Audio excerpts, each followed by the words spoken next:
Gold, trusted gold buyers. మీరు తాకట్టు పెట్టిన బంగారాన్ని విడిపించి ఈ రోజు ఉన్న మార్కెట్ ధరకు కొనబడను.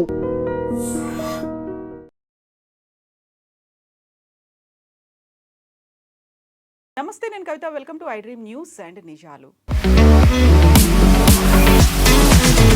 ఇరాన్లో ఉన్నటువంటి అతిపెద్ద న్యాచురల్ గ్యాస్ ఫీల్డ్ మీద ఇజ్రాయెల్ అటాక్ చేసింది. ప్రపంచమంతా ఇప్పుడు ధరలు పెరుగుతాయి అనేటువంటి భయంతో ఉంది. ఆల్రెడీ యూరోప్లో 7% హైక్ అనేది కనిపిస్తోంది. బట్ ఈ అటాక్ గురించి నాకేమీ తెలీదు, మా పర్మిషన్ తీసుకోలేదు అని అమెరికా ట్రంప్ అయితే చెప్తున్నారు. యాక్చువల్గా ఇజ్రాయెల్ ఎందుకని ఇంత పెద్ద సాహసానికి పూనుకుంది, ఏం జరగబోతోంది? మనతో పాటుగా ఉన్నారు సీనియర్ జర్నలిస్ట్ సురేష్ కొచ్చదిల్ గారు. సార్ నమస్తే. సో థర్డ్ వీక్ కూడా కంప్లీట్ అయిపోతోంది, కొన్ని గంటల్లో ఫోర్త్ వీక్లో కూడా ఎంటర్ అయిపోతాం. ఇప్పటికి కూడా ఇంత స్ట్రాంగ్గా, ఇంత గట్టిగా ఎందుకని యుద్ధం జరుగుతోంది? అసలు యుద్ధం ఎప్పుడు ఆగుతుందో తెలియదు. ట్రంప్కి తెలియదు, నెటన్యాహుకి తెలియదు, ఇరానియన్ వాళ్ళకు కూడా తెలియదు, వాళ్ళ చుట్టుపక్కల దేశం వాళ్ళు కూడా తెలియదు. మొదలు ఎందుకు చేశారని అందరికీ తెలుసు. బేసిక్లీ యురేనియం ఉంది ఇరాన్ దగ్గర. అది మేము దాని ఐజర్ తీసుకొచ్చేస్తాము. మిసైల్ కేపబిలిటీ ఉంది, దాన్ని ధ్వంసం చేస్తాము. డ్రోన్ మ్యానుఫ్యాక్చరింగ్, దాన్ని కూడా ధ్వంసం చేస్తాము. లాస్ట్లో ఇరాన్లో ఒక కొత్త మార్పు తీసుకొస్తాము, కొత్త అడ్మినిస్ట్రేషన్, కొత్త రెజీమ్ చేంజ్ అయిపోతాం. ఇది 4 ఆప్షన్స్ ఉండే. దీంట్లో ఆప్షన్ నెంబర్ 1 యురేనియం ఏం కాలేదు ఇప్పుడు దాకా. ఆప్షన్ నెంబర్ 2 మిసైల్ ఇంకా కొడుతున్నారు. ఆప్షన్ 3 డ్రోన్లు ఇంకా కొడుతున్నారు. ఆప్షన్ 4 రెజీమ్ చేంజ్ జరగలేదు. మళ్ళీ ఎందుకు వెళ్ళారు యుద్ధానికి అర్థం కావట్లేదు. ఈ యుద్ధాల్లో చాలా ఒక అసిమెట్రిక్ వార్ అని దీనికన్నా ముందు కూడా మనం మాట్లాడాము. అంటే ఇరాన్కి తెలుసు మేము కన్వెన్షనల్ వార్లో యూఎస్ని ఫేస్ టు ఫేస్ తీసుకోలేము. వాళ్ళ ఎయిర్ ఫోర్స్ చాలా పవర్ఫుల్, వాళ్ళ నేవీ పవర్ఫుల్. కావాలంటే వాళ్ళు రేపు ఆర్మ్ ఫోర్సెస్ తీసుకొస్తే కూడా వాళ్ళు పవర్ఫుల్. ఒకటే వేలో పోటీ చేయొచ్చు వాళ్ళతోని. వాళ్ళు అనుకున్న మాదిరికి వెళ్లకుండా సెపరేట్ సైడ్ నుంచి వెళ్ళి కొట్టడం వాళ్ళని పనికొస్తుంది. ఇదే చేశారు వాళ్ళు. ఫస్ట్ డే వాళ్ళ కంప్లీట్ లీడర్షిప్ని తీసేశారు. అక్కడ మేనేజ్మెంట్ లెసన్లో అన్నిటికంటే పెద్ద ఒక మేనేజ్మెంట్ లెసన్ ఇరాన్ లోకంకి నేర్పించారు. That is called decentralisation.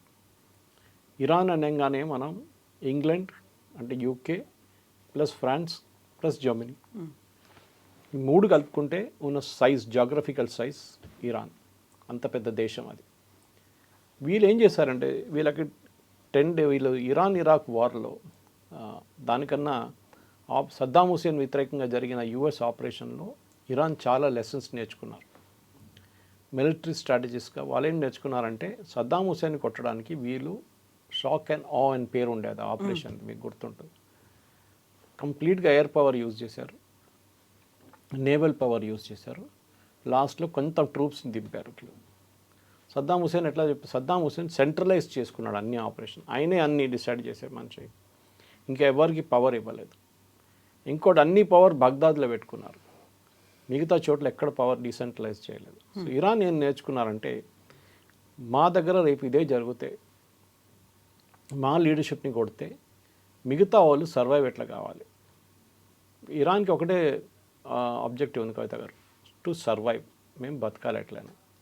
As a civilisation కూడా అంతే. వాళ్ళు ఇప్పుడు కాదు, ఎన్నో సంవత్సరాల నుంచి 6000-7000 సంవత్సరాల నుంచి ఇరాన్ ఎవరైనా దాడి చేస్తే వాళ్ళ దగ్గర వాళ్ళు ఆ టైంలో వాళ్ళు కొట్టుకుంటూ ఉంటారు, కానీ సడన్గా వీళ్ళందరూ కలిసి వస్తారు. ఇది ఒక ట్రైబల్ మెంటాలిటీ. మీరు ఆఫ్ఘనిస్తాన్లో కూడా చూస్తారు అది. ఇన్ఫ్యాక్ట్ ఆఫ్ఘనిస్తాన్కి ఆ పక్కన అలెగ్జాండర్ ద గ్రేట్కి ఫస్ట్ దెబ్బ తగ్గింది అక్కడే, ఆఫ్ఘనిస్తాన్లో. ఎందుకంటే చుట్టుపక్కల ఉన్న అన్ని ట్రైబల్స్ ఒకటేసారి వచ్చి ఆయన మీద దాడి చేశారు. ఇది మన సోవియట్ యూనియన్ వచ్చినప్పుడు కూడా చూసాం. సోవియట్ యూనియన్ వచ్చి అప్పుడు దాకా వీళ్ళందరూ అక్కడెక్కడ కొట్టుకుంటున్నారు. సోవియట్ యూనియన్ రాగానే వాళ్ళందరూ కలిసి సోవియట్ యూనియన్ మీద పడ్డారు. సోవియట్ యూనియన్ వాళ్ళు పారిపోయారు. అఫ్కోర్స్ అమెరికా సహాయం చేశారు. దాని తర్వాత అమెరికా వచ్చారు, నేటోని తీసుకొచ్చారు తోడు. అదే జరిగింది. ఇదొక ఏం చెప్పాలి, ఒక ట్రైబల్ మెంటాలిటీ అని చెప్పొచ్చు. ఒక చాలా ప్రౌడ్ నేషన్ ఒకటి ఇరాన్. వాళ్ళ లాజిక్ ఒకటే ఉండే, మా మీద రేపు దాడి జరిగితే మేము మొత్తం డీసెంట్రలైజ్ చేయాలి. అంటే లోకల్ లెవెల్ దాకా మా కమాండర్స్కి ఆథరైజేషన్ ఇచ్చేసేయాలి. మా దగ్గర ఉన్న ఆయుధాలు ప్రతి చోట పెట్టుకోవాలి మేము, నాట్ తెహరాన్. ఇక్కడి నుంచి మొదలైంది గేమ్ అనమాట. ఫస్ట్ డే డీక్యాపసిటేట్ చేశారు, అంటే వాళ్ళ టాప్ లీడర్షిప్ని మొత్తం తీసేశారు. ఆ పని ఇజ్రాయెల్ చేశారు. వీళ్ళేం చేయాల్సి ఉండే నెక్స్ట్ డే ఆబ్వియస్లీ ఇంకా కొంచెం ఎయిర్ పవర్ పెడితే ఇరానియన్ రెజిమ్ పడిపోతుంది అనుకున్నారు. మీకు గుర్తుంటే ఈవెన్ ప్రెసిడెంట్ ట్రంప్ అప్పుడు కూడా స్టేట్మెంట్ ఇచ్చారు, అయిపోయింది యుద్ధం, ఫినిష్డ్ ద లీడర్షిప్ అన్నారు. ప్రజలందరూ రోడ్డు మీదకి వస్తా అనుకున్నారు, రాలేదు. ఫస్ట్ రావద్దన్నారు ఆయన, తర్వాత రాలేదు అసలు. కానీ ఇరాన్ ఏం చేశారంటే అదే రోజు వాళ్ళు ఇజ్రాయెల్ వైపు ఫైరింగ్ మొదలుపెట్టారు. కొన్ని మిసైల్స్ వాళ్ళ చుట్టుపక్కల ఉన్న దేశాల మీద కూడా ఫైర్ చేశారు. అప్పుడే అమెరికాకు అప్పుడు కూడా అర్థం కాలేదు ఈ వార్ మారిపోయింది, ఇది స్ట్రాటజీ మారిపోయింది అనేది. నెక్స్ట్ వాళ్ళు ఏం చేశారంటే వాళ్ళ దగ్గర ఉన్న ఆయుధాలని ప్రతి చోట నుంచి ఫైరింగ్ చేయడం మొదలుపెట్టారు. ఇస్ఫహాన్ నుంచి, ఎక్కడో దూరం ఉన్న సౌత్ వెస్ట్ ఏరియా నుంచి ఫైరింగ్ మొదలుపెట్టారు. ఈ ఫైరింగ్ అంతా వచ్చి పడ్డది ఫస్ట్ సౌదీ అరేబియాలో ఉన్న అరామ్కో ఫ్యాక్టరీ మీద, అంటే రిఫైనరీ మీద. చాలా పెద్ద రిఫైనరీ అది, one of the world's biggest refineries. ఇమ్మీడియట్గా మీరు చూసారు oil prices started increasing.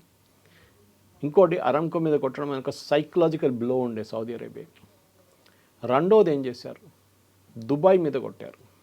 Dubai commercial capital, వాళ్ళ దగ్గర ఆయిల్ లేదు. ఆయిల్ ఉందంతా యుఏఈ దగ్గర ఉంది. యుఏఈ కూడా అక్కడ పెట్టుకోరు, వాళ్ళు అక్కడి నుంచి ఫుజరాత్ చెప్పి ఇంకో స్టేషన్ ఉంది, ఇంకొక ఐలాండ్ ఉంది, అక్కడ పంపిస్తారు.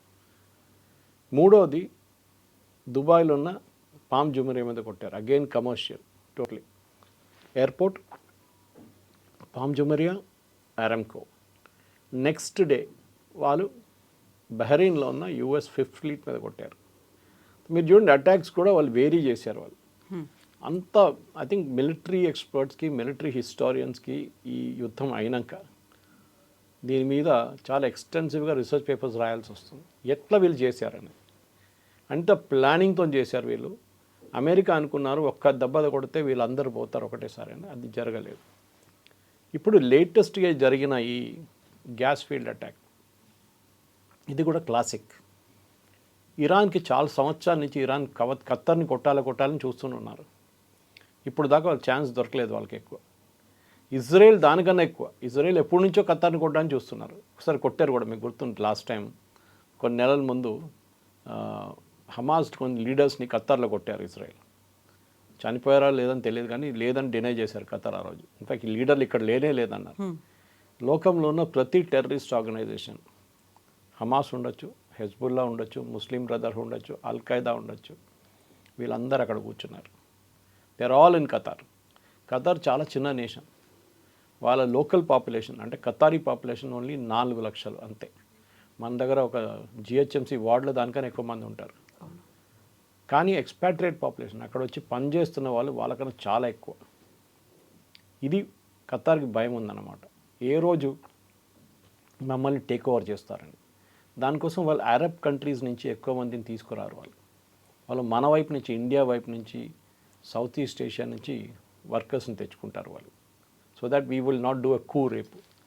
They was a running joke. Saddam Hussein Kuwait invite చేసినప్పుడు మా మలయాళీ కమ్యూనిటీలో ఒక జోక్ ఉండే, సదాం హుసేన్ ఎందుకు కష్టపడ్డాడు, అక్కడ కువైట్లో ఉన్న మలయాళీస్ ఒక డీల్ చేసుకుంటే అయిపోతుండే కదా, వాళ్ళు చూసుకుంటుండే అంతా, నేను ఇంత డబ్బులు ఇస్తానని చెప్పి నువ్వు కువైత్ టేక్ ఓవర్ చేసుకో, నేను కూడా కువైత్ పెట్టుకుని నువ్వు హాఫ్ నేను హాఫ్ డివైడ్ చేసుకుందాం అంటే అయిపోతుండే, ఇన్ని బాంబులు గేమ్లు ఏం అక్కర్లేదని చెప్పి. బట్ ఎనీవే, జోక్స్ అపార్ట్, ఈ ఆయిల్ ఫీల్డ్ అనేది మనం ఇప్పుడు చూస్తున్న ఈ south Pars and north dome. Kavitha garu ఒక మన దగ్గర మ్యాప్ ఉంటే చూపించచ్చు ఎడిటింగ్లో, కానీ కాకపోతే ఈ పర్షియన్ గల్ఫ్, స్టేట్ ఆఫ్ హార్మూజ్కి వచ్చే ముందు పర్షియన్ గల్ఫ్ నుంచి వస్తున్న ఈ వాటర్వేలో ఇరాన్ ఇక్కడ ఉంది, ఖతర్ ఇక్కడ ఉన్నారు. And Qatar is very small country. దాని పక్కన సౌదీ అరేబియా చాలా పెద్ద country. Qatar is like jutting out from there అనమాట. అటువైపు ఇరాన్ ఇస్ ఆల్సో చాలా పెద్ద కంట్రీ. వీళ్ళ ఇద్దరు నడిమిట్లో ఒక గ్యాస్ ఫీల్డ్ ఉంది. ఇది 1980s బహుశా 1980s వీళ్ళకి ప్రాస్పెక్ట్ చేశారు, అక్కడ గ్యాస్ ఉందని తెలిసింది, which is different from oil. ఇది gas field, liquefied natural gas, LNG process చేసిన తర్వాత. సో దీన్ని ఏం చేశారంటే వీళ్ళ ఇద్దరు నడుమిట్లో అప్పుడు పెద్ద ఒక గొడవ అని చెప్పలేం, కానీ ఒక మిస్అండర్స్టాండింగ్ జరిగింది. అది కారణం ఏంటంటే ఇరాన్ అప్పుడు 10-year వార్లో ఉన్నారు ఇరాక్తో ఆ టైంలో. ఆ గొడవ అంతా అయిన తర్వాత, ఆ యుద్ధం అంతా అయిన తర్వాత ఇరాన్ ఖత్తర్ కూర్చొని మాట్లాడుకున్నారు, పని చేద్దాం 60-40 డివైడ్ చేసుకుందాం. ఓకే, ఏది వాటర్వేలో మీరు గీత గీస్తున్నారు, ఇది మీది ఇది మాది, so territorial water, Iran territorial waters, ఎప్పుడు కంట్రీకి టెరిటోరియల్ వాటర్స్ ఉంటుంది. సర్టన్ డిస్టెన్స్ మీ కోస్ట్ లైన్ నుంచి ఇంత దూరం వరకు టెరిటోరియల్ ఉంటుంది అనమాట. అది ఒకసారి 30 కిలోమీటర్లు ఉండొచ్చు, ఒకసారి 60 కిలోమీటర్లు ఉండొచ్చు. యూజువలీ దాన్ని నాటికల్ మైల్స్ అంటారు. దట్ ఈస్ హౌ సీలో క్యాల్కులేట్ చేసే డిస్టెన్స్ అనమాట. ఈ దాంట్లో వీళ్ళు పెట్టుకున్న దాంట్లో ఇరాన్లో ఉన్న ఆయిల్ గ్యాస్ ఫీల్డ్స్ ఒక అప్రాక్సిమేట్లీ 3700 స్క్వేర్ కిలోమీటర్లు ఇరాన్ దగ్గర ఉన్న గ్యాస్ ఫీల్డ్ ఏరియా నీళ్ళల్లో ఉన్నది. ఇటువైపు ఖత్తర్ దగ్గర ఏమో 6000 స్క్వేర్ కిలోమీటర్స్, అంటే ఆల్మోస్ట్ మోర్ దెన్ డబుల్ అన్నమాట. కానీ వీళ్ళ కెపాసిటీ చూడండి కవిత గారు, అక్కడ ఉన్నది నెక్స్ట్ బహుశా 100 సంవత్సరాలు కూడా చేయొచ్చు. ఇంకా డ్రిల్ చేస్తే కూడా గ్యాస్ వస్తుంది. అంత ఎక్స్ట్రాక్ట్ చేయొచ్చు. 1800 trillion cubic feet of gas ఉంది వాళ్ళ దగ్గర. 1800 ట్రిలియన్. దీన్ని ఖతార్ వైపు ఉన్న దాన్ని రాస్ లఫాన్ అని చెప్పి ఒక రిఫైనరీ ఉంది, అక్కడే దీన్ని ప్రాసెస్ చేస్తారు. అంటే నీళ్ళలో కూడా I think it's about 24 metres depth, అంటే మల్టిప్లైడ్ బై 3, ఎక్కువ డెప్త్ లేదు. అక్కడి నుంచి 3000 మీటర్ ఇంకా తవ్వితే కింద అక్కడ గ్యాస్ ఉంది కిందంతా, దాన్ని ఎక్స్ట్రాక్ట్ చేస్తారు. మొన్నదాకా ఈ అటాక్ జరిగే ముందు దాకా per day Qatar was extracting around 18.5 billion cubic feet per day. Okay, ఇది ఆయిల్ లాగా బ్యారల్స్ అని చెప్పలేము మనం, బిలియన్ క్యూబిక్ ఫీట్లో వస్తుంది. మన పాత స్కూల్ సిలబస్కి వెళ్ళాల్సి వస్తుంది. వెరస్ ఇరాన్ హాఫ్ ద ఏరియా ఉంది కదా ఇరాన్ దగ్గర, 3700 ఉంది, వీళ్ళ దగ్గర 6000 ఉన్నాయి స్క్వేర్ కిలోమీటర్స్. హాఫ్ అయినా కాదు, వాళ్ళు ప్రొడ్యూస్ చేస్తుంది only 2 billion, only 2 billion cubic feet, వీళ్ళేమో 18.5 ఖతార్. దానికి కారణాలు ఉన్నాయి. ఒక కారణం మెయిన్గా అంటే వీళ్ళ దగ్గర డ్రిల్లింగ్ ఎక్విప్మెంట్ లేదు ఇరాన్ దగ్గర. వీళ్ళ మీద ఎప్పటి నుంచో అమెరికా శాంక్షన్ పెట్టుకుంటూ వస్తున్నారు. మనకు తెలుసు జిమ్మీ కార్టర్ టైం నుంచే ప్రాబ్లం ఉంది వీళ్ళకి. అది దాంతో ఏమైంది, వీళ్ళ దగ్గర లేటెస్ట్ ఎక్విప్మెంట్ లేదు. వీళ్ళ దగ్గర ఉన్న ఎక్విప్మెంట్ పెట్టి సోవియట్ యూనియన్ నుంచి, అప్పుడు రష్యా నుంచి, లేకుంటే చైనా దగ్గర నుంచి తెచ్చుకున్నారు. దాంతో only 2 billion cubic feet per day. దాంట్లో కూడా 80% వాళ్ళ ఓన్ యూస్కి వాడుకుంటున్నారు. 2 బిలియన్లో 80% వీళ్ళు యూస్ ఫర్ ఓన్ యూజ్. దాంట్లో ఏంటంటే పవర్ ప్లాంట్ నడిపించడానికి. వాళ్ళ దగ్గర బొగ్గు లేదు కదా అక్కడంతా, they don't use it also. Nuclear లేదు, హైడల్ లేదు, ఏం లేదు. వాళ్ళ దగ్గర ఉన్నది ఏంటి, gas. So use gas. Oil కూడా ఉంది ఇరాన్కి, అటువైపు north and towards north gas oil కూడా ఉంది. సో దీనికి మీరు కంపేర్ చేస్తే, ఖతర్తో కంపేర్ చేస్తే, ఖతర్ ఎక్స్ట్రాక్ట్ చేస్తున్న 18.5 billion cubic feet per day, దాంట్లో 80% ఎక్స్పోర్ట్ చేస్తున్నారు. సో 90s నుంచి, లేట్ 1990s నుంచి Qatar became a rich nation. Suddenly వాళ్ళు డబ్బులు విపరీతంగా ఖర్చు పెట్టి టెర్రరిస్ట్ గ్రూప్స్ని ఎంకరేజ్ చేయడం కానీ, వాళ్ళు ఒక కొత్త ఫేజ్ తీసుకురావడానికి ఫీఫా వరల్డ్ కప్ ఆర్గనైజ్ చేశారు, ఖతార్ ఎయిర్వేస్ స్టార్ట్ చేశారు, అన్నిటికంటే best strategy Al Jazeera start చేశారు, ఒక న్యూస్ ఏజెన్సీ. అల్ జజీరా మీరు చూస్తే మీరు అనుకుంటారు యూరోపియన్ ఛానల్ అనుకుంటాం మనం, ఎందుకు అంతా యూరోపియన్ ఫేసెస్ ఉంటారు. మీకు హిజాబ్ వేసుకున్న మహిళలు చాలా తక్కువ కనిపిస్తారు దాంట్లో. స్ట్రాటజీ వాళ్ళు, ఎందుకంటే వీళ్ళ నెగటివ్ ఇమేజ్ని కరెక్ట్ చేసుకోవడానికి అల్ జజీరాని వాడుకున్నారు. అది కాకుండా పక్కనున్న దేశాలు ఇంక్లూడింగ్ సౌదీ అరేబియా మీద వీళ్ళు విపరీతమైన స్టోరీస్ చేస్తుండే, చాలా మటుకు ఆల్ ఫేక్ స్టోరీస్. లాస్ట్లో సౌదీ అరేబియాకి తీసుకొచ్చి బ్యాన్ చేసి పడేశారు. No entry for Al Jazeera to Saudi Arabia. Even మన దేశం కూడా బ్యాన్ చేశారు, మనం కూడా. ఇన్ఫ్యాక్ట్ సౌదీ అరేబియాకి ఖతర్కి ఎప్పుడు పడుతుంది, they share a land border. ఒక land border, main important land border crossing ఒక 3-4 సంవత్సరాల ముందు క్లోజ్ చేసేసారు ఒక రోజు. అంత పెద్ద టెన్షన్ ఉండే వీళ్ళిద్దరు నడిమిట్లో. సదా ఎప్పుడైనా సౌదీ అరేబియాకి పెద్ద డౌట్ ఉండే వీళ్ళ మీద, ఖతార్ మీద. ఎందుకంటే ఒకటి వీళ్ళు చిన్న దేశం, కానీ వీళ్ళ దగ్గర ఉన్న అసెట్స్ చూడండి చాలా ఎక్కువ. వేరే సౌదీ అరేబియాలో only towards Strait of Hormuz oil production నడుస్తుంది. మిగతా దేశంలో ఎక్కడ ఆయిల్ ప్రొడక్షన్ లేదు, ఆయిల్ లేదు ఎక్కడ. హైడ్రోకార్బన్ ఇంత పెద్ద దేశం సౌదీ అరేబియా, కానీ all along Strait of Hormuz. Even Iran కూడా అంతే. అన్ని దేశాలు స్ట్రెయిట్ ఆఫ్ హార్మజ్ చుట్టుపక్కనే వీళ్ళందరూ ఆయిల్ ఫెసిలిటీస్ ఉందన్నమాట, డ్రిల్లింగ్ కూడా. సౌదీ అరేబియాకి భయం ఏమిటంటే వీళ్ళ దగ్గర ముస్లిం బ్రదర్హుడ్ అని చెప్పి ఒక టెర్రరిస్ట్ గ్రూప్ ఉంది. వీళ్ళు చాలా మటుకు మిగతా దేశాల్లో ఈ రెవల్యూషన్ తీసుకురావడానికి తిరుగుతారు. అంటే వీళ్ళు బేసిక్లీ డబ్బులు ఇచ్చి అక్కడున్న లోకల్ లీడర్స్ని కొనుక్కొని అక్కడున్న ఆర్మీ వాళ్ళని పట్టుకొని రెజ్యూమ్ చేంజ్ చేపిస్తారు. ఈజిప్ట్లో ట్రై చేశారు, జరిగింది, కానీ with in 1 year they got it back, Egyptian army. Okay, ఇది సిరియాలో చేశారు. ఓకే, అది కాకుండా లెబనాన్లో ట్రై చేశారు, సక్సీడ్ కాలేదు. ఇరాక్లో ఎప్పుడు కూడా గొడవ చేస్తున్నారు వాళ్ళు. సౌదీ అరేబియాకి డౌట్ ఏమన్నంటే మేమైతే ఒక మొనార్కిల్ సిస్టమ్, మా దగ్గర ఫ్యామిలీ నడిపిస్తారు, వీళ్ళు ఇక్కడ వచ్చి కూడా గొడవ చేస్తారు అని చెప్పి ముస్లిం బ్రదర్హుడ్ మీద ఎప్పుడో కన్నుండే వాళ్ళకి డౌట్. ఇంత డౌట్ వాళ్ళకి అల్ఖైదా మీద లేకుండే, ఈవెన్ హమాస్ మీద లేకుండా. హమాస్ ఎప్పుడు గొడవ చేయరు వీళ్ళతో, హూతీలు చేస్తారు అప్పుడు. హూతీలకి సౌదీ అరేబియాకి ఎప్పుడు గొడవ ఉంటుంది. రెడ్ సీ వైపు హూతీలు వీళ్ళ మీద ఫైర్ చేస్తారు, సౌదీ అరేబియా వాళ్ళ మీద ఫైర్ చేస్తారు, ఈవెన్ ఎయిర్ ఫోర్స్ యూజ్ చేస్తారు సౌదీ అరేబియా. ఈ పరిస్థితుల్లో ఈ గ్యాస్ని కొట్టడం అనేది చాలా ఇంపార్టెంట్. ఎందుకంటే ఒకటి, ఇన్ వన్ స్ట్రోక్ ఖతార్ ఎకానమీని మొత్తం ధ్వంసం చేశారు. ఇన్ఫ్యాక్ట్ నిన్న కొట్టిన అటాక్లో వాళ్ళొక ఖతార్ ఎనర్జీ వాళ్ళు ఒక ట్వీట్ కూడా చేశారు. నేను నిన్న పోస్ట్ చేశాను, నా ఫేస్బుక్లో కూడా ఉంది అది. వాళ్ళు ఏమన్నారంటే ఈ డ్యామేజ్ చాలా ఎక్స్టెన్సివ్గా అయింది, దీన్ని will take some time to restart the production అన్నారు. అదే టైంలో ఇరాన్ ఏమంటున్నారంటే మా దగ్గర కొట్టిన దాంట్లో మాకు 12% మాకు లాస్ వచ్చింది, అంటే 12% మా ప్రొడక్షన్ తగ్గింది అంటున్నారు ఇరాన్. ఎవరు నిజం చెప్తున్నారో తెలియదు, కానీ డెఫినెట్లీ ఖతార్కి చాలా పెద్ద ఒక దెబ్బ తాకింది నిన్న దాంట్లో. ఈ గ్యాస్ ఫీల్డ్స్ అనేది ఆయిల్ ఫీల్డ్స్ కన్నా చాలా కాంప్లికేటెడ్. ఇన్ఫ్యాక్ట్ ద ప్రజెంట్ ఈ రాస్ లఫాన్ అని చెప్పిన రిఫైనరీ చూడండి, అది ఆల్మోస్ట్ 10 సంవత్సరాలు పట్టింది కట్టడానికి. అంటే ఖతార్ డబ్బులు తీసుకొచ్చి ఆ టైంలో వాళ్ళ దగ్గర డబ్బులు కూడా లేకుండే 80sలో వాళ్ళు దీన్ని డ్రిల్ చేసి ప్రాస్పెక్ట్ చేసిన తర్వాత ఈ చాలా మటుకు బ్రిటిష్ కంపెనీలు, ఈ అమెరికన్ కంపెనీస్, బ్రిటిషే ఎక్కువ దీంట్లో ఇన్వాల్వ్ ఉన్నారనమాట. వాళ్ళ దగ్గర నుంచి డబ్బులు వచ్చిన తర్వాతనే వీళ్ళు డ్రిల్లింగ్ ఎక్విప్మెంట్ అంతా తీసుకొచ్చి కొన్నారు, దీన్ని ఎస్టాబ్లిష్ చేశారు ఖతార్ని. కానీ ఇప్పుడు కూడా చూడండి వీళ్ళు డిపెండెన్సీ అంతా యూఎస్ మీద ఉంది. ఖతార్ కూడా అదే భయం ఉంది విత్ సౌదీ అరేబియా హ్యాస్. మమ్మల్ని కూడా ఏదో ఒక రోజు వీళ్ళందరూ కలిసి మమ్మల్ని లేపేస్తారు, ఈ ముస్లిం బ్రదర్హుడ్ వీళ్ళందరూ ఉన్నారు, దానికోసం వీళ్ళు ఇక్కడ పెట్టుకుంటున్నాం, మేము బయట నుంచి వచ్చి గొడవ చేయకూడదు అని చెప్పేసి. ఖతార్లో అలూద్ బేస్ ఉంది యూఎస్ది, అన్నిటికంటే పెద్ద ఎయిర్ ఫోర్స్ బేస్ అది. 8000 యూఎస్ సర్వీస్ మెన్ ఉన్నారు అండ్ ఉమెన్, దాంట్లో 8,000 మంది.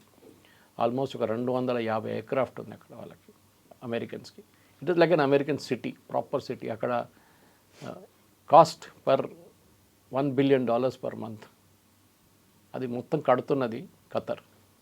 అమెరికా యుఎస్ బేస్ కోసం, యుఎస్ క్యాంప్ కోసం. ఎస్, ఎందుకంటే రేపు మేము ఉంటామో లేదో తెలియదు, ఎవడో బయట నుంచి వచ్చి ఒక అల్ఖైదా లాంటి లేకుండా ఒసామా బిన్ లాడెన్ వచ్చి మమ్మల్ని టేక్ ఓవర్ చేస్తే మేము ఏం చేయలేము. మా ఆర్మీ ఉన్నదని 4 లక్షల మంది, మళ్ళీ ఏం ఆర్మీ పెట్టుకుంటాం దాంట్లో, మిమ్మల్ని ఈజీగా లేపేస్తారు వీళ్ళని చెప్పి భయం ఉండే, ఇప్పుడు కూడా ఉంది వాళ్ళకి.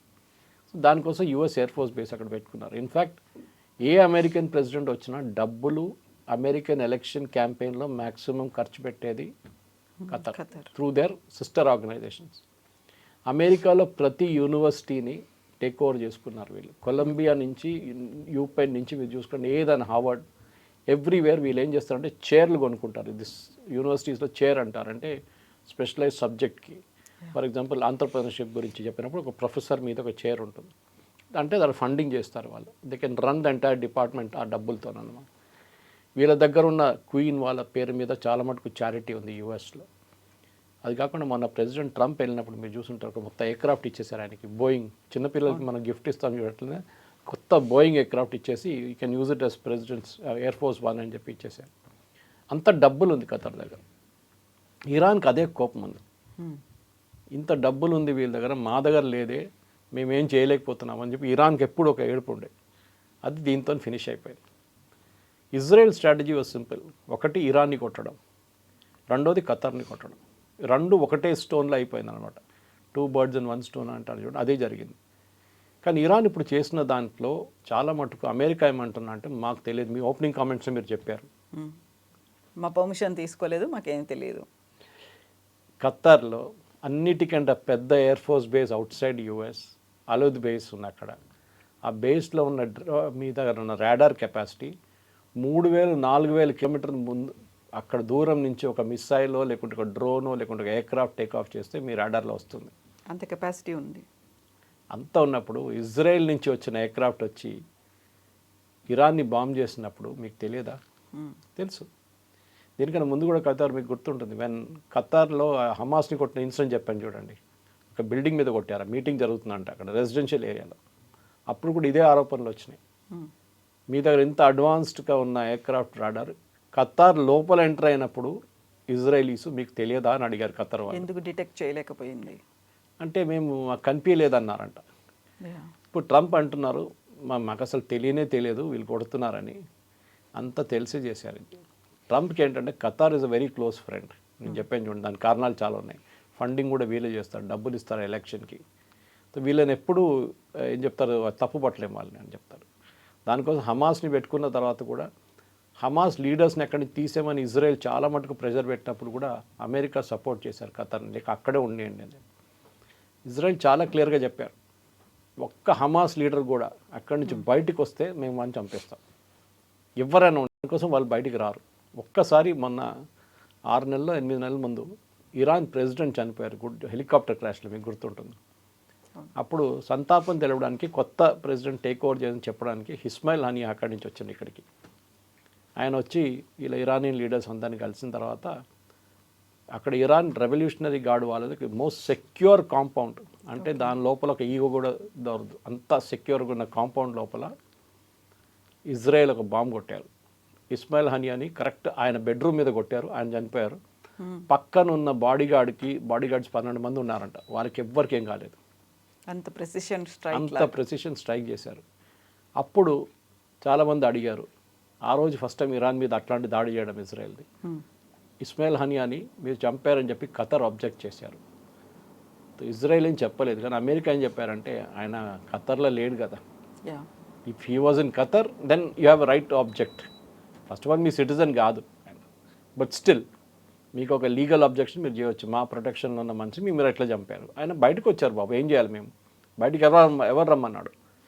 ఇప్పుడున్న జియో పాలిటిక్స్లో ఈ ఖతర్, ఇరాన్, సౌదీ అరేబియా ఈ కనెక్షన్ చాలా డేంజరస్.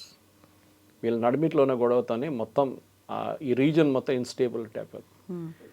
ఇప్పుడు ఈ గ్యాస్ ప్రైసెస్ చూడండి, నిన్నటి నుంచి మళ్ళీ పెరిగింది. బికాస్ ఖతర్ నుంచి వెళ్ళే గ్యాస్ మన వైపు కూడా వస్తుంది, it goes to Europe also. కానీ మనకి మిగతా సోర్సెస్ ఉన్నాయి, మనం తెచ్చుకోవచ్చు. యూరోప్కి అట్లా లేదు, అంత ఆప్షన్స్ లేవు. ఒకటి రష్యా దగ్గర నుంచి యూరోప్ కొనరు. మీరు వినుంటారు, నిన్నటి నుంచి సాయంత్రం నుంచి ఒక పెద్ద న్యూస్ వస్తుంది, చాలా మటుకు ఇంటర్నేషనల్ బ్లూంబర్గ్లో కూడా వచ్చింది. చైనాకి వెళ్ళే 7 షిప్పులు, రష్యన్ ఆయిల్ తీసుకెళ్తున్న 7 షిప్పులు సడన్గా యూటర్న్ తీసుకొని ఇండియా వైపు వచ్చేస్తుందంట. ఇది బ్లూంబర్గ్, ఇది ఎవరో ఆరాఫేరా కోట్ చేయట్లేదు. Bloomberg it's the financial big name in media. వాళ్ళు అన్నారు ఇది జరిగిందనేది. సో మనం ఏం చేస్తున్నాం అంటే, అఫ్కోర్స్ ఇవాళ ఎప్పుడు మన ఈ ఇంటర్వ్యూ మొదలయ్యే ముందు నేను మన స్పోక్స్ పర్సన్ చూశాను, ఆయన మాట్లాడుతూ ఆయన కూడా అదే అన్నారు, షిప్పులు వస్తూనే ఉన్నాయి, మేము వద్దని నేను ఇప్పుడు చెప్పలేదు వాళ్ళకి, ఎవరు కావాలంటే తీసుకురావచ్చు మా వైపు, మాకు కావాల్సిన గ్యాస్ కావాలి, మాకు కావాల్సిన ఎల్ఎన్జీ కావాలి, మాకు కావాల్సిన పిఎన్జీ కావాలి, మాకు కావాల్సిన క్రూడ్ ఆయిల్ కావాలి, అన్నీ కావాలి మనకి. Let it come, no problem. కానీ ఒక పెద్ద పిక్చర్ దీంట్లో మారబోతుంది. ఒకటి ఏంటంటే, మన వైపు ఇప్పుడు మనం ఇరాన్ గురించి మాట్లాడాం, ఇజ్రాయెల్ గురించి మాట్లాడాం, ఖతర్ గురించి మాట్లాడాం, కానీ మన డిపెండెన్సీ అంటే బయట ఒక సంఘటన జరిగితే మన మీద ఎంత ఇంపాక్ట్ ఉంది చూడండి. ఎల్పిజి చూస్తున్నాం మనం ఇప్పుడు. ఇది ఎందుకు మీరు బిలీవ్ చేయరు, ఇవాళ పొద్దున నాకు తెలిసిన ఒక యూనివర్సిటీలో ఇక్కడే హైదరాబాద్లో వాళ్ళ కిచెన్లో మొత్తం ఎల్పిజి తీసేసి ఎలక్ట్రిక్ పెట్టారు. 3 రోజులు ఇప్పుడు హాలిడేస్ ఉంది కదా, కంప్లీట్గా మార్చేశారు. కన్సల్టెంట్ పిలిచి చేస్తున్నారు, 3 రోజులు అయిపోతుందట. Entire kitchen which serves around 5,000 people they turn electric. ఇది ముందే చేయొచ్చు కదా, ఎందుకు చేయలేదు? ఎందుకంటే మనకి ఎట్లా అంటే ఒక క్రైసిస్ వచ్చినప్పుడే మనం లేచి కూర్చుంటాం, అప్పటికప్పుడు ఆలోచన వస్తుంది. కోవిడ్ మనం ఎప్పుడూ ఊహించలేదు కోవిడ్ వస్తుందని. వచ్చినప్పుడు వ్యాక్సిన్ కావాలన్నారు, ఓకే, వచ్చినప్పుడు శానిటైజర్లు కావాలన్నారు, మాస్కులు కావాలన్నారు, పీపీ కిట్లు కావాలన్నారు. మనం ఫస్ట్ టైం నేర్చుకున్నాం ఇదేంటని. అప్పుడు దాకా పీపీ కిట్ ఏంటని మనకు తెలియదు, మనకి శానిటైజర్ కల్చరే లేకుండే. కానీ అప్పుడు తెలిసింది. దాని తర్వాత డిమానిటైజేషన్ జరిగింది. డిమానిటైజేషన్ జరిగిన తర్వాత క్యాష్ రెస్ట్రిక్షన్ మార్కెట్లో రావడం మొదలైంది. అప్పుడు యూపీఐ తీసుకొచ్చారు. దానికన్నా ముందు ఉండే కానీ అంత ప్రెస్ చేయలేదు మోదీ గవర్నమెంట్. యూపీఐ తీసుకొచ్చారు.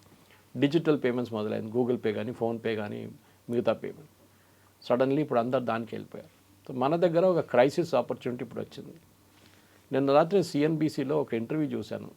వన్ వెరీ బిగ్ కంపెనీ వాళ్ళ చైర్మన్ మాట్లాడుతూ ఎథనాల్ గురించి అన్నారు.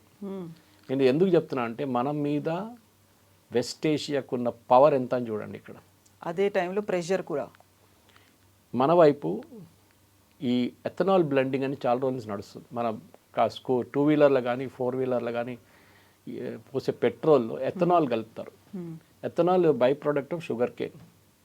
ఓకే, షుగర్ కేన్ ప్రాసెస్ తర్వాత వచ్చేది అంటే మన రైతులకు చాలా డబ్బులు దాని నుంచి వస్తుంది. కానీ దీన్ని ఆపడానికి చాలా సంవత్సరాల నుంచి ఒక లాబీ నడుస్తుంది మన వైపు. ఇక్కడ ఉన్న న్యూస్ పేపర్స్ కానీ మ్యాగజైన్స్ కానీ టెలివిజన్ షోస్లో ఇంజిన్ స్పాయిల్ అయిపోతుంది, ఫ్యూయల్ ఎఫిషియన్సీ తగ్గింది. లాస్ట్లో గవర్నమెంట్ ఒక ఓపెన్ ఛాలెంజ్ పెట్టారు, మోదీ గవర్నమెంట్. మీరు చెప్పారు కదా మీ ఎఫిషియన్సీ తగ్గింది, మీరు తీసుకురండి ప్రూఫ్. ఒక సైంటిఫిక్ కమిటీని కూర్చోబెడతాం, you show the proof that మీ ఇంజిన్ క్వాలిటీ సఫర్ అయింది, మీ పెట్రోల్ ఎఫిషియన్సీ తగ్గింది, దానికోసం ఎథనాల్ వాడకూడదు. ఎవ్వరు రాలేదు. It is a game played by this companies, పెద్ద పెద్ద కంపెనీస్, వెస్ట్ ఏషియాలో ఉన్న కంపెనీస్ ఆడిన గేమ్ అది. ఎందుకంటే మనం నితిన్ గడ్కరీ గారు అక్కడి నుంచి 30% పెంచడానికి ట్రై చేశారు ethanol.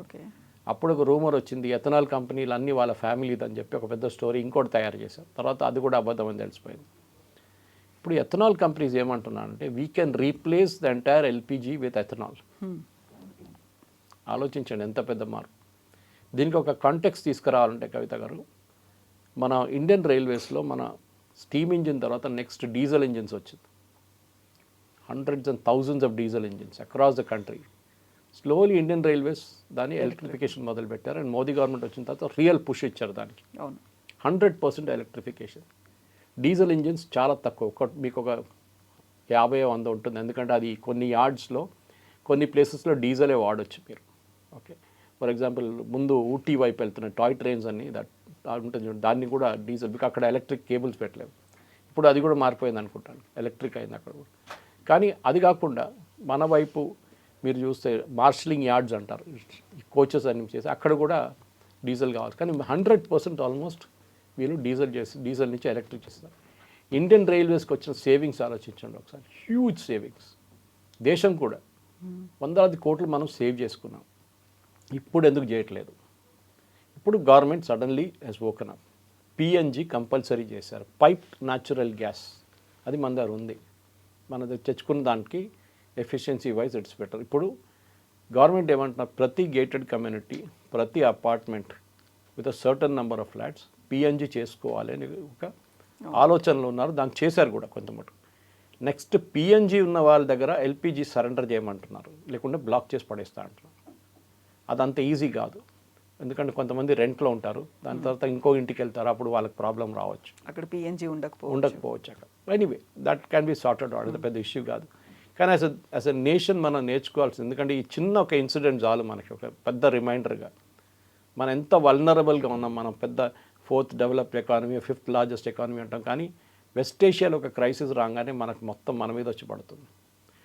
Next should be the move towards electric, especially public transport, buses.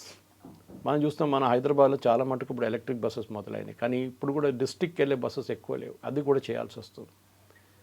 Modi government చాలా మటుకు దీనికి ప్రమోషన్ చేస్తున్నారు. ప్రతి సిటీ, మేజర్ సిటీకి బస్సెస్ ఫ్రీగా కూడా ఇస్తారు వాళ్ళు. ముందు జేఎన్యూఆర్ఎం ఉండే, ఇప్పుడు కాన్సెప్ట్ మారింది దాన్ని. నెక్స్ట్ రేవంత్ రెడ్డి గారు మొన్న ఒక ఆర్డర్ ఇచ్చారు, ఈ క్రైసిస్ మొదలు కాగానే ఇప్పటి నుంచి కొనబోయే ప్రతి కారు, ప్రతి బస్సు, ప్రతి ట్రాన్స్పోర్ట్ వెహికల్ తెలంగాణ గవర్నమెంట్ది విల్ బీ ఓన్లీ ఎలక్ట్రిక్. ఇప్పుడు ఆలోచించండి, నేను ఒక కిచెన్ ఎగ్జాంపుల్ ఇచ్చాను, ఒక పిఎన్జి ఎగ్జాంపుల్ ఇచ్చాను, ఒక ట్రాన్స్పోర్ట్ సిస్టమ్ ఎగ్జాంపుల్ ఇచ్చాను. మనకు అన్నిటికన్నా మన దగ్గర ఎక్స్ట్రా ఏమైనా ఉందంటే సూర్యభగవాన్. ఎక్స్ట్రా చాలానే ఉంది. ఆల్మోస్ట్ సంవత్సరంలో 10 నెలలు మనకి సాలిడ్ సన్లైట్ ఉంటుంది. ఒక కొచ్చిన్ ఎయిర్పోర్ట్ మీరు ఎల్లుంటే మీకు చూసి ఆ గోడ మీద రాసి ఉంటుంది, as soon as you land this airport runs on 100% solar energy. ఒక్క యూనిట్ కూడా వారు గ్రిడ్ నుంచి తీసుకోరు, ఇంత గ్రిడ్కి ఇస్తారు పవర్ నైట్లో రిటర్న్. సో అది మనం ఎందుకు చేయలేకపోతున్నాం? మన దగ్గర ప్రతి పబ్లిక్ ఇన్ఫ్రాస్ట్రక్చర్లో, ప్రతి ఎయిర్పోర్ట్లో, ప్రతి railway station should run on solar energy. అదొక కంపల్సరీ చేసేయాల్సి వస్తుంది. ఇనీషియల్ ఇన్వెస్ట్మెంట్ ఎక్కువ ఉండొచ్చు, అది కూడా గవర్నమెంట్ సబ్సిడీ ఇస్తున్నారు ఇండివిజువల్ హౌసెస్కి అంతా. కానీ వెస్ట్ ఏషియా ఒక లెసన్ ఏంటంటే, వీళ్ళకి కూడా ఇది ఆయిల్ క్రైసిస్ వచ్చడం మీకు గుర్తుంటుంది. 80s, 90s కూడా ఆయిల్ క్రైసిస్ ఇట్లనే వచ్చింది. తర్వాత సద్దాం హుసేన్ వెళ్ళి కువైట్లో ఉన్న ఆయిల్ బెల్ట్స్ అన్ని తగలబెట్టేశాడు, అది ఒక పెద్ద ఇష్యూ అయింది అప్పుడు కూడా. ఎవ్రీ 10 years, 15 years ఇట్లాంటి ఒక ఏం చెప్తారు, ఒక క్రైసిస్ వస్తుంది. దీన్ని ఈ అరబ్ నేషన్స్ వాడుకుంటున్నారు. ఇప్పుడు దీంట్లో అన్నిటికంటే పెద్ద గెయిన్ ఎవరు చేశారు యుద్ధంలో అని ఆలోచించండి. Is it America? ఎస్, వాళ్ళ ఆయిల్ ప్రైసెస్ పెరిగింది, వాళ్ళ ఆయిల్ కంపెనీస్ మస్తు సంపాదిస్తున్నారు. ట్రంప్ అన్నారు if the oil prices increase we will become rich అన్నారు. ఎవరు వి అనగానే అక్కడున్న ఆయిల్ కంపెనీ బాసెస్. రెండవది రష్యా, ద బిగ్గెస్ట్ గెయినర్. $40 నుంచి ఇప్పుడు రష్యా $90, $95 బ్యారెల్కి అమ్ముతున్నారు ఆయిల్. మనకి ఎంతకి ఇస్తున్నారో తెలియదు, మనకు డిస్కౌంట్ ఉంటుంది ఆబ్వియస్లీ. మూడవది అమెరికన్ డిఫెన్స్ కంపెనీస్ అమ్ముకుంటున్నాయని నిన్న కూడా ఇవాళ పొద్దున వచ్చిన న్యూస్ పేపర్ రిపోర్ట్లో ఉంది. వెస్ట్ ఏషియాలో ఉన్న అన్ని కంట్రీస్ అంటే మీ start with Saudi Arabia, UAE, Qatar, Bahrain, Oman, వీళ్ళందరి దగ్గర ఆయుధాలు అయిపోయినాయంట. అంటే ఈ యాంటీ మిసైల్ సిస్టమ్స్లో మిసైల్స్ లేవంటే అప్పుడు పేట్రియట్. అమెరికా రెడీగా షాపింగ్ బ్యాగ్ తీసుకొచ్చి పెట్టి కొనుక్కోండి రెడీగా ఉంది మా దగ్గర అని ఆలోచించి. ఎందుకంటే ప్రాఫిటబుల్ మోడల్ ఏముంటుంది, మీరు 100 మిలియన్ ఖర్చు పెడితే కూడా మీ ఆర్మీని మొత్తం నడిపించడానికి అదే అంటున్నారు కదా. ప్రతిరోజు మొన్న దాకా ఎంత 16 బిలియన్ ఖర్చు పెట్టారన్నారు. ఏముంది, నథింగ్. మేము ఇస్తున్నాం, ఇంకా ఆయుధాలు ఉన్నాయి, ఆయుధాలు 200 మిలియన్ ఆయుధాలు అమ్ముకుంటాం మేము, ప్రాఫిట్ అయిపోయింది. సో ఇది మెయిన్ స్ట్రాటజీ. ఈ యుద్ధంలో there are few winners, mostly losers. దాంట్లో ఇరాన్ ఒక పెద్ద లూజర్, కానీ వాళ్ళు లాంగ్ టర్మ్లో వాళ్ళు కూడా ఏదైనా మార్పు తీసుకొస్తే వాళ్ళ వైపు నుంచి వాళ్ళ లోకంలో ఉన్న మార్కెట్. ఇప్పుడు అమెరికా ఏమంటున్నారు చూడండి లేటెస్ట్గా యాజ్ వీ స్పీక్, ఖర్గ్ ఐలాండ్ మేము టేక్ ఓవర్ చేసుకుంటాం, ఆ రెవెన్యూస్ అంతా మా దగ్గర ఉంటుంది. ఇరాన్ ఉంటే ఊరుకుంటారు అక్కడ, దే విల్ హిట్ బ్యాక్. మళ్ళీ ఆయిల్ ప్రైసెస్ ఇవాళ 118 నడుస్తుంది ఎగ్జాక్ట్లీ పర్ బ్యారెల్కి. మన దగ్గర ఆయిల్ లేదు. Let us be very clear, మన దగ్గర 10% మనం బాంబే హై నుంచి, కృష్ణా గోదావరి బేసిన్ నుంచి, ఇటువైపు కేన్ ఇండియా వాళ్ళ రాజస్థాన్ ప్రాజెక్ట్ నుంచి, అటు దిబ్రూగర్లో ఉన్న అస్సాంలో పాత బ్రిటిష్ టైం నుంచి ఉన్న ఇది ఉన్నాయి మన దగ్గర, ఆయిల్ వెల్స్ ఉన్నాయి. అది కాకుండా మన దగ్గర లేదు. Let us be very very clear. మన దగ్గర లేనప్పుడు మనం we should try and cut down on the cost. మన ఫారిన్ ఎక్స్చేంజ్, చాలా ఫారిన్ ఎక్స్చేంజ్ మనది టాప్ మోస్ట్ ఖర్చు పెడుతుంది ఇది కొనడానికి. మరి మన దగ్గర సర్ప్లస్గా ఉందా లేదా స్టోరేజ్ అనేది? స్టోరేజ్ ఉంది. Storage is not an except LPG, మిగతా అన్ని స్టోర్ చేసుకోవచ్చు. Okay, storage is not an issue, especially crude oil is not an issue. మన దగ్గర స్ట్రాటజిక్ ఆయిల్ రిజర్వ్స్ ఉన్నాయి, చాలా మటుకు అండర్ గ్రౌండ్ స్ట్రాటజిక్ రిజర్వ్స్ ఉన్నాయి. అదేం ప్రాబ్లం. దానికోసం చూస్తున్నాం. ఇప్పుడు కూడా పెట్రోల్ బంక్లో మీరు లైన్ లేదు చూడండి, ట్యాంకర్లు ఎన్ని వచ్చినాయి, 1, 2, 3 ట్యాంకర్లు వచ్చింది అంతే. కానీ స్టిల్ వీ హ్యావ్ రిజర్వ్. ఇక్కడ మనం రిజర్వ్స్ నుంచి పుల్అవుట్ చేసుకుంటున్నాం. మనం అదే రిజర్వ్స్ ఎప్పుడు పెట్టాం మనం, మనకు $40 బ్యారెల్ ఉన్నప్పుడు రష్యా దగ్గర నుంచి కొన్ని నింపుకున్నాం అది ట్యాంకులు. Now you're taking it out. అన్ని దేశాలు చేస్తున్నారు, మనం ఒకటే కాదు, యూరోప్ కూడా చేస్తున్నారు. వాళ్ళ స్ట్రాటజిక్ ఆయిల్ రిజర్వ్స్లో 10, 20, 30% వాళ్ళు బయటికి తీస్తున్నారు వాళ్ళు. దాంతో ప్రైస్ కొంచెం తగ్గుతుంది. కానీ ఓవరాల్ ఇది ఒక చాలా మంచి వేకప్ కాల్. అది కూడా ఈ గ్యాస్ ఫీల్డ్ మీద కొట్టింది. ఇంకా పెద్ద రిమైండర్ ఇండియన్స్కి. ఎందుకంటే మనం నేను అనుకున్నాను ఇంత జరిగినప్పుడు ట్రాఫిక్ తగ్గుతుంది అనుకున్నాను రోడ్డు మీద, కానీ చూస్తే ఎక్కడ తగ్గట్లేదు. అంటే పీపుల్ ఆర్ నాట్ బాదర్డ్. అంటే ఇది ఎప్పుడు దాకా ఉంటుంది. సౌదీ అరేబియా అంటున్నారు, మొహమ్మద్ బిన్ సల్మాన్ అంటున్నారు, ఈ ఆయిల్ ఎన్ని రోజులు ఉంటుందో నాకే తెలియదు, మేము ఒక యూరోప్ లాగా తయారు చేయబోతున్నాం, we're going to make it an investment destination. Dubai కూడా అదే చేస్తున్నారు. కానీ మన వాళ్ళు అనుకుంటారు ఆయిల్ ఇస్ ఫర్ అవర్, ఆడుకుందాం మనం అని చెప్పేసి. కాదు, it is not there forever. Diamonds are forever అని చెప్పి జేమ్స్ బాండ్ చెప్పారు, కానీ not oil is not there forever. ఇది మనకు ఒక పెద్ద వేకప్ కాల్.